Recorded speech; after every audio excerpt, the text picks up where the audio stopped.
కడియం మండలం వేమగిరి గ్రామంలో అక్రమ మైనింగ్ తవ్వకాలను రూరల్ శాసన సభ్యులు గోరంట్ల బుచ్చయ్య చౌదరి పరిశీలించారు. ఈ సందర్భంగా ఆయన మాట్లాడుతూ 60 కోట్ల గ్రావెల్ దోపిడీలో వైకాపా నేతలే సూత్రధారులన్నారు.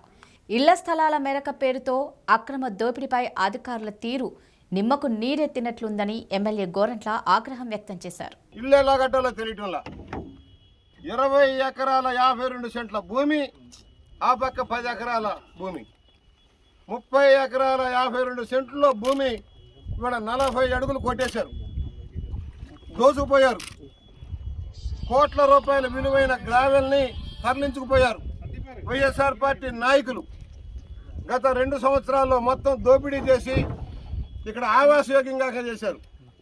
ఆవాసయోగ్యమైన ప్రాంతం ఇది చక్కగా లెవెల్ చేసుకొని ఉన్న దాంట్లో ఇల్లు కట్టేదాని బదులు బయట లేఅవుట్లకు అమ్ముకున్నారు. ఈ మొత్తం స్థలాన్ని అంతా పర్యవసానంగా ఇంత గోతులు 3 లక్షల చేప వేశారు. మళ్ళా నిన్న మొన్న చేపలు వేశారు, 3 లక్షల విత్తనాలు వేశారట ఈ చెరువుల్లో. అంటే ఏ విధంగా ఉందో ఆలోచన చేయండి. వైసీపీ కంచుకోటలో 1300 మందికి పైగా టీడీపీలోకి చేరారు. టీడీపీకి మంచి జోష్ లభించింది. ఊళ్ళకి ఊళ్ళు టీడీపీలోకి రావడం శుభ పరిణామమని టీడీపీ నేతలు పేర్కొన్నారు.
జిల్లా డోన్లోని గవర్నమెంట్ హాస్పిటల్ నందు లయన్స్ క్లబ్ ఆధ్వర్యంలో చిన్న మల్కాపురం ఆర్థిక సహకారంతో గర్భిణీ స్త్రీలకు పౌష్టికాహారం అందించారు.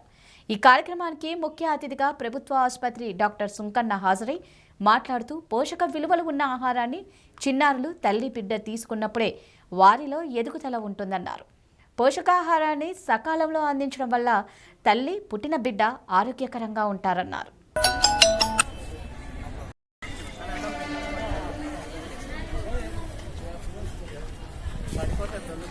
ప్రభాకర్ ఫోటోలు కొట్టుకో నేను వీడియో తీసినాను, ఫోటో కొట్టుకో.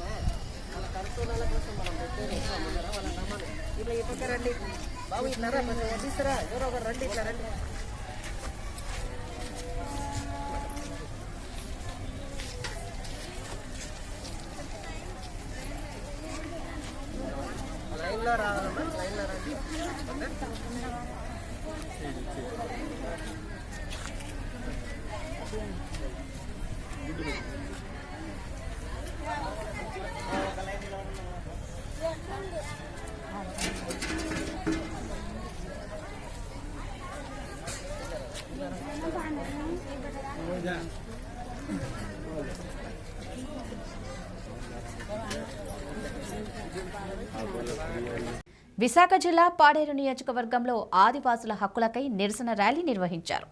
అందులో భాగంగా ఆదివాసీ గిరిజన తెగలను అంతం చేయడమే కేంద్ర రాష్ట్ర ప్రభుత్వాల లక్ష్యమా, మాన్య ప్రాంతంలో ఖనిజ సంపదను దోచుకోవడానికి కుట్రలు పన్నుతున్నారని ఆదివాసీ గిరిజన జేఈసీ నిరసన ర్యాలీలో కేంద్ర రాష్ట్ర ప్రభుత్వాలపై మండిపడ్డారు.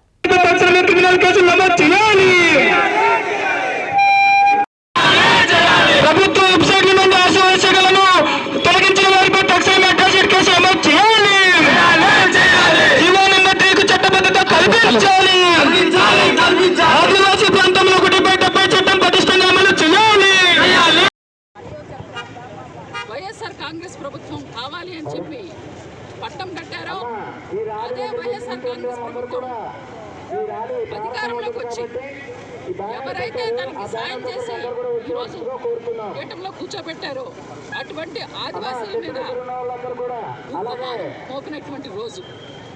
అందుకనే ఏదైతే గిరిజనులంతా ఈరోజు మేము సూటిగా ముఖ్యమంత్రి జగన్మోహన్ రెడ్డి గారిని ప్రశ్నిస్తున్నాం. ఆదివాసీలు అంటేనే అడవి బిడ్డలు.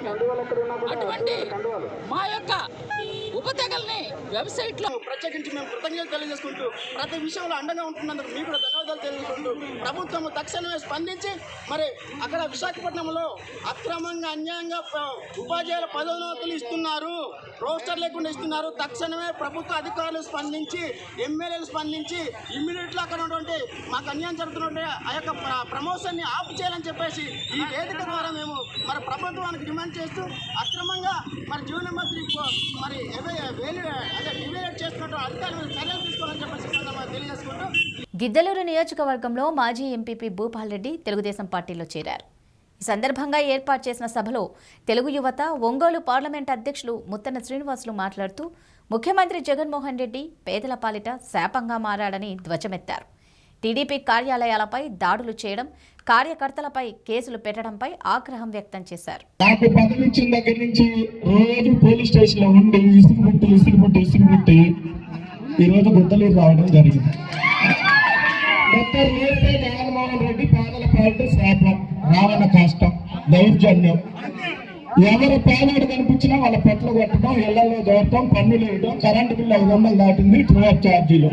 ఏమిరా ఈ కరోనా నిద్ర నుంచి రోడ్డు మీద ధర్నాలు, గొడవలు, కొట్లాట్లు పడి ఈరోజు జనార్దన ఫోన్ చేసి నిన్నగాక మొన్న అరే మనం 3:30 గద్దలూరు వెళ్తున్నారు అన్నాడు. ఏమన్నా అని అడుగు.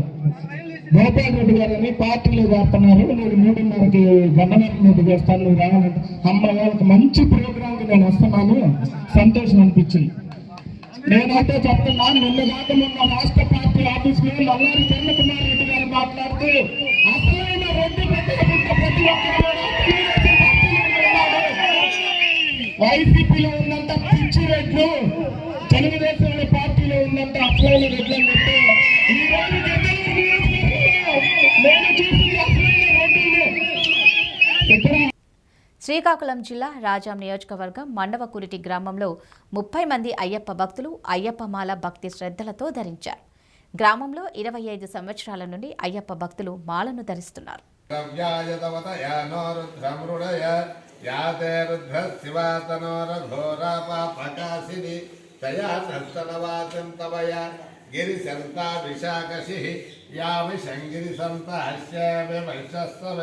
శివాంకిరిత్రాంకురుమాహికం చే పురుషం జగతు శివేన భస్యాస్వాగిరితాస్వావరామసి దదాన సర్వగో సుమనాసతు అస్య భోజితవక్రో ప్రథమో దైవోభిషక్ అహిగుస్స సర్వాంజంబయం దర్వాతయా దుదాన్యః అసౌ యాస్తామ్రో అరుణవృచమంగళః ఏతే భాగం రుద్రామితో దీక్ష సీతా సంస్కృత వేసేయండి. అయ్యప్ప స్వామి దేవత ధ్యానం సమర్పయామి, ఆవాహనం సమర్పయామి. రత్న ఖచ్చిత సింహ. ఆదిలాబాద్ జిల్లా ఇచ్చోడ మండలం గుండాలలో తీవ్ర ఉద్రిక్తత నెలకొంది. ఒక్కసారిగా పరిస్థితులు చేజారినట్లు కనిపించడంతో భారీగా పోలీసులు మోహరించారు. గూండాల గ్రామంలో ఏటా నిర్వహించే ఉరుసు ఉత్సవాలను బుధవారం రాత్రి నిర్వహించేందుకు గ్రామానికి చెందిన ముల్తానీ తెగకు చెందిన ఓ వర్గం ఏర్పాట్లు చేసింది. కానీ ఉత్సవాలతో గొడవలు జరుగుతున్నాయని గ్రామంలోని అదే తెగకు చెందిన మరో వర్గం నాయకులు పోలీసులకు ఫిర్యాదు చేశారు. ఇలా అంతర్గతంగా కొన్ని రోజులుగా విభేదాలు జరుగుతుండగా బుధవారం ఉత్సవాలకు ఏర్పాట్లు జరుగుతున్న క్రమంలో గొడవలు మొదలై ఉద్రిక్త పరిస్థితికి దారితీసింది. ఇరు వర్గాల మధ్య తీవ్ర ఘర్షణ చెలరేగింది. ఈ ఘటనలో 2 మృతి చెందగా 10 మందికి పైగా తీవ్ర గాయాల పాలయ్యారు. గుండాల గ్రామంలో ఈరోజు ఒకటే కమ్యూనిటీకి చెందిన 2 వర్గాలు కొట్టుకోవడం జరిగింది. ఒకరిపై ఒకరు రాళ్ళు విసురుకుంటూ దాడి చేసుకోవడం జరిగింది. ఈ దాడిలో 2 పర్సన్స్ చనిపోవడం కూడా జరిగింది. ఆ పర్సన్స్ ఆ బాడీస్ని కూడా పోస్ట్ మార్టం కొరకు గవర్నమెంట్ హాస్పిటల్కి షిఫ్ట్ చేయడం జరిగింది. అదేవిధంగా 3 ఇంజురీ కూడా అవుతే వాళ్ళని కూడా ఆ హాస్పిటల్కి చికిత్స కోసం పంపడం జరిగింది. ఈ దాడి ఇన్ఫర్మేషన్ మాకు వచ్చిన వెంటనే పోలీస్ ఫోర్సు అడిషనల్ బలగాలతో పాటు విలేజ్లో పికెట్ పాయింట్ ఏర్పాటు చేసుకొని అల్లరిముఖాలను కూడా మొత్తం కూడా అండర్ కంట్రోల్ చేసుకోవడం జరిగింది. ఎవరైతే ఈ హీనియస్ క్రైమ్, ఈ డబుల్ మర్డర్కి ఇన్వాల్వ్ అయి ఉన్నారో, ఈ హౌస్ డ్యామేజెస్లో ఉన్నారో వాళ్ళందరి మీద కూడా చాలా కఠిన చర్యలు తీసుకుంటామని చెప్పేసి తెలియజేస్తాను. మిగతా అప్డేట్స్ కూడా వచ్చిన వెంటనే మీడియాకి ప్రజెంట్ చేస్తాము. Thank you. కడప జిల్లా బద్వేలు ఉప ఎన్నిక చివరి రోజు వైసీపీ, కాంగ్రెస్, బీజేపీ కార్యకర్తల బాహాబాహి ప్రచారాలు, రోడ్ షో నిర్వహించారు. వైసీపీ మంత్రులు, ఎమ్మెల్యేలు అధికార పార్టీ బీజేపీ, కాంగ్రెస్ ప్రచారాలు ఎదురుపడటంతో సమస్య మొదలైంది. ఇరు పార్టీ కార్యకర్తలను పోలీసులు చెదరగొట్టారు.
కడప జిల్లా బద్వేల్ ఉప ఎన్నికల ప్రచారం ముగింపు నేపథ్యంలో ఒక్కసారిగా వైసీపీ, బీజేపీ, కాంగ్రెస్ నేతల ప్రచారం బద్వేల్ 4 రోడ్ల కూడలిలో హోరాహోరీగా సాగింది. ఈ నేపథ్యంలో ఒక్కసారిగా 3 పార్టీల ప్రచార రథాలు ఎదురుపడడంతో ఎవరికి వారు కార్యకర్తలు వారి వారి పార్టీ నినాదాలతో హోరెత్తించారు. దీంతో ఒక్కసారిగా బద్వేల్లో ఏ పార్టీకి బలం ఉన్నది అనే విషయం ఎవరికీ అంతుపట్టడం లేదు. దీంతో ఏ పార్టీ జెండా విజయఢంకా మోగిస్తోందని నాయకుల్లో భయం మొదలవుతోంది.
హుజూరాబాద్ నియోజకవర్గం కమలాపూర్ మండలంలోని తెల్లవారుజామున 4 గంటలకు ఓటర్లకు ఒక ఓటుకి 6,000 రూపాయల చొప్పున ఇచ్చిన టీఆర్ఎస్ పార్టీ నాయకులు డబ్బులు, మద్యం ఇష్టారాజ్యంగా పంచుతున్నారు. అధికార పార్టీ నాయకులు ప్రజలను ప్రలోభాలకు గురిచేసి తెరాస వైపు తిప్పుకుంటున్నారని కాంగ్రెస్, బీజేపీ నేతలు ఆగ్రహం వ్యక్తం చేస్తున్నారు.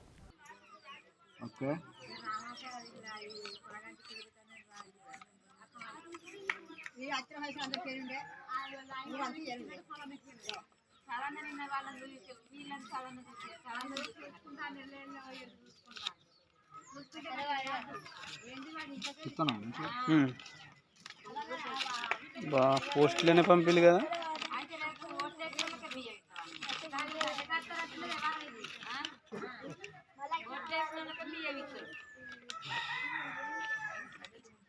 आई हो गया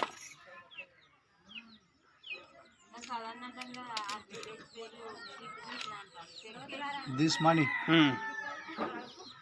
1 2 3 4 5 6 7 8 9 10 11 12 6,000 आ गए 6,000 आए 6,000 एक एक वोट में 6,000 आए आए okay okay car party car गेलू श्रीनिवास यादव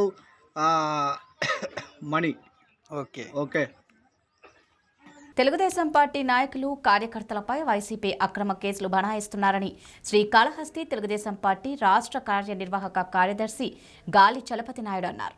ఈ సందర్భంగా ఆయన మాట్లాడుతూ శ్రీకాళహస్తి నియోజకవర్గంలో తెలుగుదేశం పార్టీ నాయకులు కార్యకర్తలు ప్రజాస్వామ్యబద్ధంగా ప్రజా సమస్యల మీద పోరాటం చేస్తుంటే అధికార పార్టీ నాయకులు జీర్ణించుకోలేకుండా తెలుగుదేశం పార్టీ నాయకులు కార్యకర్తలపై అక్రమ కేసులు బనాయించడం దారుణమన్నారు. ప్రజాస్వామ్యబద్ధంగా నిరసన తెలిపితే ప్రత్యక్ష దాడులకు పాల్పడుతున్నారని తెలిపారు. జరిగింది మరి రాజధాని తునాతునకలు చేసి 3 ముక్కలు చేసి ఈ యొక్క ముఖ్యమంత్రి గారు తన తాడేపల్లి ప్యాలెస్ దాటకుండా పబ్జీ ఆడుకుంటూ కాలయాపన చేస్తున్నాడు తప్ప ప్రజా సమస్యలు విస్మరించి ప్రజలకు కావాల్సిన కనీస అవసరాలు తీర్చలేని దౌర్భాగ్యహీన స్థితిలో ఈ ప్రభుత్వం దిగజారుడు నిదర్శనమే నిన్నటి దినం. మరి విద్యార్థులు చదువుకోవాల్సిన విద్యార్థులు రోడ్డు మీద వచ్చి మాకు అమ్మఒడి వద్దు ఇంకోటి వద్దయ్యా మాకు మా బడి మాకు ఇయ్యేయని అడిగే హీన స్థితిలో ఈనాడు ప్రజలు దిగజార్చినటువంటి ముఖ్యమంత్రిగా చరిత్ర పుటల్లో నిలిచిపోతున్నారు. నిరసన దీక్ష తీసుకొచ్చి వెంటనే రాష్ట్రపతిని కలిసి ఈ యొక్క రాష్ట్రంలో గంజాయి అదేవిధంగా ఈ యొక్క డ్రగ్స్ మాఫియాగా తయారై దేశంలో ఎక్కడ పట్టుకున్న ఆంధ్రప్రదేశ్ వైపే వేరు చూపెడుతున్నారు కాబట్టి డ్రగ్స్ కి గంజాయికి రాజధాని. న్యాయ వ్యవస్థలో అందరూ సమానులేనని జిల్లా లీగల్ అథారిటీ కార్యదర్శి సీనియర్ సివిల్ జడ్జి కరుణకుమార్ అన్నారు. శ్రీకాళహస్తి కోర్టు ఆవరణలో 75 సంవత్సరాలు స్వాతంత్ర్యం పూర్తి చేసుకున్న సందర్భంగా సుప్రీంకోర్టు ప్రధాన న్యాయమూర్తి ఆదేశాల మేరకు ఏర్పాటు చేసిన పలు కార్యక్రమాల్లో ఆయన పాల్గొన్నారు. ఈ సందర్భంగా జడ్జి కరణ్ కుమార్ మాట్లాడుతూ గ్రామాలకు చేర్చాలంటే న్యాయమూర్తులు, న్యాయవాదులు, పారాలీగల్ వాలంటీర్లు, ఎన్జీఓలు ప్రతి ఒక్కరూ భాగస్వాములు కావాలని పిలుపునిచ్చారు. న్యాయం అన్నది అందరికీ ఒకటే అని తెలిపారు. చిత్తూరు జిల్లాలో 7,500 పాఠశాలలో న్యాయ విజ్ఞాన సదస్సు ఏర్పాటు చేసి విద్యార్థులకు చట్టాలపై అవగాహన కల్పించామని వివరించారు.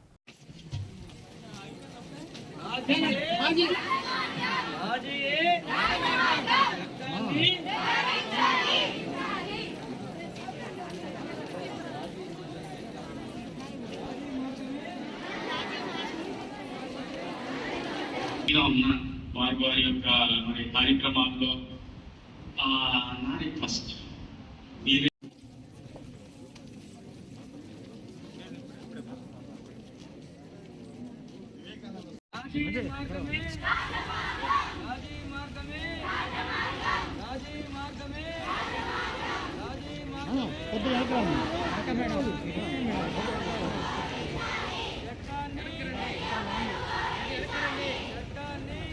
శ్రీకాకుళం పట్టణంలో భారత కమ్యూనిస్టు పార్టీ 17వ జిల్లా మహాసభ నిర్వహించారు. 2 రోజుల పాటు జిల్లా మహాసభ నిర్వహించనున్నట్లు వారు పేర్కొన్నారు. కానీ ప్రపంచంలో అత్యధికంగా ఆకలితో బతుకుతున్న వాళ్ళు ఎక్కడ ఉన్నారు అంటే భారతదేశంలోనే ఉన్నారు అని కూడా తాజా లెక్కలు చెబుతున్నారు. వరల్డ్ హంగర్ ఇండెక్స్ ప్రపంచ ఆకలి సూచికలో అంటే ఎక్కువ ఆకలితో బాధపడే వాళ్ళు ఉండే దేశాల లిస్టు తయారు చేస్తారు. అందరికంటే ఎక్కువ ఆకలి ఉన్న దేశం ఆఖరి వస్తుంది. ఈసారి 112 దేశాల లిస్టు తయారు చేస్తే అందులో మనం 107వ స్థానంలో ఉన్నాం. మన కింద ఏవో చిన్న దేశాలు ఉన్నాయంటే చాలా ఆకలితో బాధపడే వాళ్ళు మన దేశంలో ఎక్కువ మంది ఉన్నారు. అంటే వాళ్ళకి తిండి లేదు. తిండి ఎందుకు లేదు? మార్కెట్లో ఆహార ధాన్యాల నిల్వలు ఉన్నాయి. బియ్యం ఇంట్లో లేకపోతే వండలేదు, నేను వండలేను అని తల్లి చెప్పచ్చు.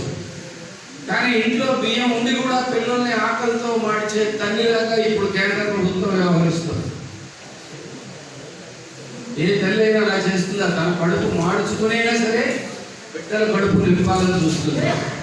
కానీ మోడీ గారి ప్రభుత్వం ప్రజల కడుపుల్ని మార్చి ఈ మిగిలిపోయినటువంటి ఆహార ధాన్యాలని ఉపయోగించి ఎథనాల్ అంటే పర్యావరణానికి హితవుగా ఉండేటటువంటి ఇంధనం పెట్రోల్తో పాటు కలపడానికి ఎథనాల్ అనేటటువంటి ఒక ఇంధనాన్ని తయారు చేయడానికి ఈ బియ్యాన్ని గోధుమల్ని వాడాలని నిర్ణయించింది. అంటే కడుపులు నింపాల్సినటువంటి బియ్యాన్ని గోధుమల్ని తీసుకెళ్ళి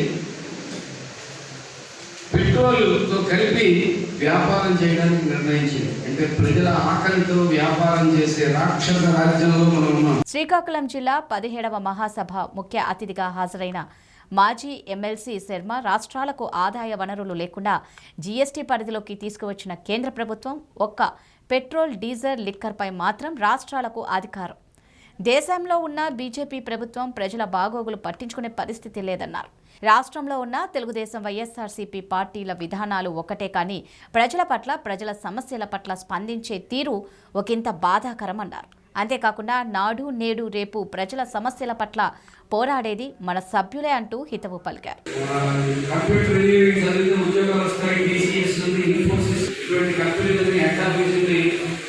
ఇంగ్లాండ్ తీసుకుపోతుంది. ఇక్కడ పావులు దిగుబడుతుంది, ఆకలి మిగులుతుంది, అప్పులు మిగులుతాయి.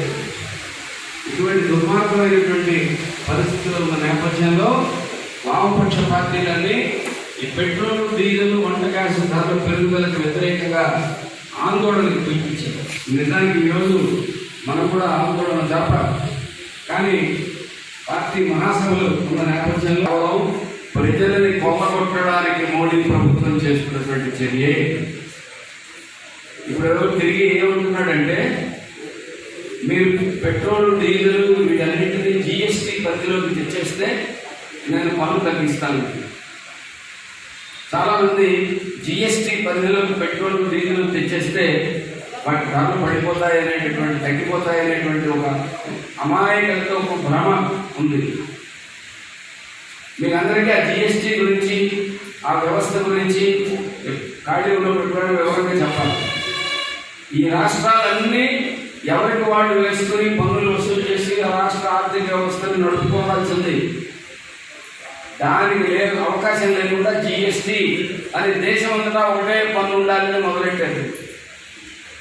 రాష్ట్రాలు వాటి ఆర్థిక వనరులన్నింటినీ కేంద్రం కంట్రోల్ చేస్తే ఇక రాష్ట్రాలు ఎలా నడుపుతాయి ప్రభుత్వాన్ని? అందుకని రాష్ట్రాలు దీనికి తొందరగా ఒప్పుకోలేదు. చివరికి బేరం కుదిరింది ఏంటంటే, ఈ జిఎస్టీ పరిధిలోకి పెట్రోల్, డీజిల్, వంట గ్యాస్, పెట్రోల్ ఉత్పత్తులు రావు, మద్యం రావు, ఈ రెండింటి మీద వచ్చే ఆదాయం మీరే తీసుకోండి అని చెప్పి కేంద్రం రాష్ట్రాలతో ఒక ఒప్పందాన్ని కుదుర్చుకుంది. ఇప్పుడు పెట్రోల్ వాటి మీద కేంద్రం పన్నేస్తుంది, రాష్ట్రాలు పన్నేస్తాయి. కేంద్రం పన్ను, రాష్ట్రం పన్ను రెండు కలిసి మనకు కలిసి మోపుడవుతాం. ఇప్పుడు ఇది జిఎస్టీ పరిధిలో వెళ్ళింది అనుకోండి, ఇంకా రాష్ట్రాలు పన్ను వేయడానికి ఉండదు, రాష్ట్రాలకి ఆదాయం ఉండదు, ఏ రాష్ట్రం అయినా సరే. అందుకని బీజేపీ పరిపాలిస్తున్న రాష్ట్రాలు కూడా దీన్ని జిఎస్టీ పరిధిలోకి తేవద్దని చెప్తున్నాయి. రంగారెడ్డి జిల్లా ఇబ్రహీంపట్నం మండల పరిధిలో వైఎస్ షర్మిల 9వ రోజు ప్రజా ప్రస్థానం మొదలైంది.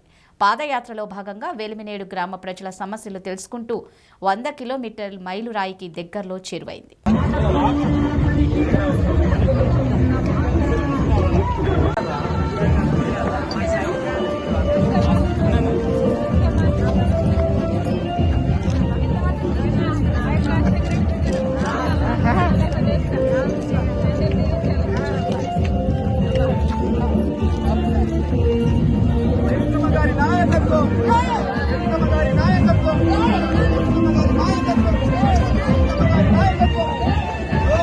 మంచిర్యాల బెల్లంపల్లి పట్టణంలో కూరగాయలు వ్యాపారుల పరిస్థితి అగమ్య గోచరంగా తయారైంది. ఒక పక్క గత 2 సంవత్సరాలుగా కరోనా వల్ల నష్టపోయిన కూరగాయల వ్యాపారులు ఇప్పుడు సింగరేణి అధికారులు, ప్రజాప్రతినిధుల వ్యవహార శైలి వల్ల ఆందోళనకు గురవుతున్నారు. బెల్లంపల్లి పట్టణంలో కూరగాయల మార్కెట్ సముదాయాన్ని ఖాళీ చేయించి నూతన కూరగాయల మార్కెట్ సముదాయాన్ని 6 నెలల్లో కట్టిస్తామని కూరగాయల వ్యాపారులను అక్కడి నుంచి వేరే చోటికి తాత్కాలికంగా మార్చడం జరిగింది. అయితే ఆ ప్రదేశం సరిపోక మరికొంతమందిని బెల్లంపల్లి పట్టణంలోని తిలక్ స్టేడియంలో తాత్కాలికంగా కూరగాయలు అమ్ముకోవడానికి అనుమతిచ్చారు. 6 నెలల్లో పూర్తి అవుతుందన్న నూతన కూరగాయల మార్కెట్ సముదాయం 2 సంవత్సరాలు గడుస్తున్నా పూర్తి కాకపోవడంతో వ్యాపారులు తిలక్ స్టేడియంలోనే కూరగాయలు అమ్ముకుంటున్నారు. ఇప్పుడు సింగరేణి అధికారులు స్టేడియంలో క్రీడల నిర్వహణ చేపడతామని చెప్పి కూరగాయల వ్యాపారులు ఖాళీ చేయాలని ఆదేశించడంతో ఎటు పోవాలో తేల్చుకోలేని పరిస్థితుల్లో కూరగాయల వ్యాపారులు తల్లడిల్లుతున్నారు. కూరగాయలు అమ్ముతున్న స్థలాలను ఖాళీ చేసేదే లేదని, దౌర్జన్యంగా ఖాళీ చేయించాలని చూస్తే పెద్ద ఎత్తున నిరసన కార్యక్రమాలు చేపడతామని వారు హెచ్చరించారు. గ్రౌండ్లో పంపిన తర్వాత కూరగాయల మార్కెట్ని కూలగొట్టి 6 నెలలు కట్టిస్తామని చెప్పి మమ్మల్ని మాతో మాట్లాడి కూరగాయల పాత మార్కెట్ నుంచి మమ్మల్ని లేపిన తర్వాత ఇప్పుడు సుమారు 2 సంవత్సరాలు అవుతుంది. ఇప్పటి వరకు మార్కెట్ కట్టలేదు. మేము 1 సంవత్సరం గ్రౌండ్లో ఒక 4 నెలలు ఉన్నాం. తర్వాత బస్ స్టాండ్లో కూర్చొని ఉన్న ఒక 3 నెలలు, మళ్ళీ తర్వాత తీసుకొచ్చి గ్రౌండ్లో లేకుండా మళ్ళీ గ్రౌండ్లో వేసిన షెడ్లు వీకిపిస్తారు. ఇట్లా ఉన్నటువంటి మమ్మల్ని గ్రౌండ్లో వేసి షెడ్లు తీపిచ్చుడు ఏపిచ్చుడు మాకు ఇదే జరిగిపోతుంది. ఈరోజు మన సింగరేణి యొక్క పోలీసు వాళ్ళు వచ్చేసి మొత్తం షెడ్లు మొత్తం తీసేయాలని చెప్తా ఉన్నారు. మాకు 6 నెలల్లో కట్టిస్తాన మార్కెట్ ఇప్పటి వరకు కట్టేయట్లేదు. కాంట్రాక్టర్ యొక్క నిర్లక్ష్యము, ప్రజెంట్ ఉన్నటువంటి ప్రభుత్వం యొక్క నిర్లక్ష్యం కావచ్చు, మాకైతే కట్టివ్వకుండా ఈరోజు మమ్మల్ని ఇబ్బంది పెడతా ఉన్నారు. మేము ధర్నా చేయాలనుకుంటున్నాం. కొన్ని రోజులైనా సరే మార్కెట్ బంద్ పెట్టి మేము నిరాహార దీక్ష చేయాలని మేము ఆలోచిస్తూ ఉన్నాం.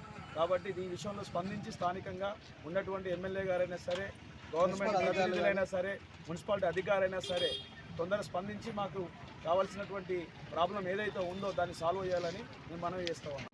గత సంవత్సరంన్నర క్రితము మరి మార్కెట్ తీసి కొత్త కన్స్ట్రక్షన్తో నిర్మాణం చేసి ఇస్తామని చెప్పి మార్కెట్కు చెప్పడాన్ని బట్టి మేము అందరం కూడా అక్కడి నుంచి లేవడం జరిగింది. మాకు ప్రత్యేకంగా మరొక స్థలాన్ని చూపెట్టమన్నప్పుడు మరి గ్రౌండ్ను చూపెట్టారు. సో ఈరోజు మరి సింగరేణి అధికారులు కానీ సింగరేణి యాజమాన్యం వచ్చి మరి గ్రౌండ్ కూడా కాల్ చేయాలంటున్నది. సో అక్కడికి వెళ్ళాలంటేమో అక్కడ లేదు, అంటే సరిపోయేటువంటి పరిస్థితి లేదు స్థలము. ఈరోజు మరి కాంట్రాక్టర్ ఎవరైతే ఉన్నారో వారు 6 నెలల్లో కంప్లీట్ చేసిస్తా అని చెప్పారు. కానీ ఇప్పటి వరకు 1.5 సంవత్సరం అవుతుంది, అయినా కూడా ఎలాంటి కనీసం ప్లెంత్ బీమ్ వర్క్ కూడా జరగట్లేదు. మరి ఇంకా ఎన్ని రోజులు ఆ మార్కెట్ కన్స్ట్రక్షన్ చేస్తారో తెలియదు. సో ఇప్పుడు మా పరిస్థితి ఏంది? మేము రోడ్ల పొంటి లేదంటే ఆయా బస్తీల పొంటి మరి కూర్చొని అమ్మడం జరుగుతూ ఉంటున్నది. కాబట్టి మార్కెట్ అధికారులు అంటే ప్రభుత్వ అధికారులు కానీ లేదంటే నాయకులు కానీ స్థానిక ఎమ్మెల్యే గారు కానీ తీసుకున్నటువంటి కాంట్రాక్టర్ టీఆర్ఎస్ కాంట్రాక్టర్ కానీ పశ్చిమ గోదావరి జిల్లా నిడదవోలు పోలీస్ అమరవీరుల వారోత్సవాల సందర్భంగా జిల్లా ఎస్పీ రాహుల్ దేవ్ శర్మ ఆదేశానుసారం కొవ్వూరు డీఎస్పీ శ్రీనాథ్, నిడదవోలు సిఐ స్వామి ఆధ్వర్యంలో నిడదవోలు చాగల్లు సబిస్రగూడెం పోలీస్ స్టేషన్ సిబ్బంది ఆధ్వర్యంలో నిడదవోలు రోటరీ క్లబ్లో మెగా బ్లడ్ డొనేషన్ క్యాంప్ నిర్వహించారు.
ఇవి బులెటిన్ అప్డేట్స్. మరి బులెటిన్లో మళ్ళీ కలుద్దాం. అందరికి సెలవు. నమస్కారం.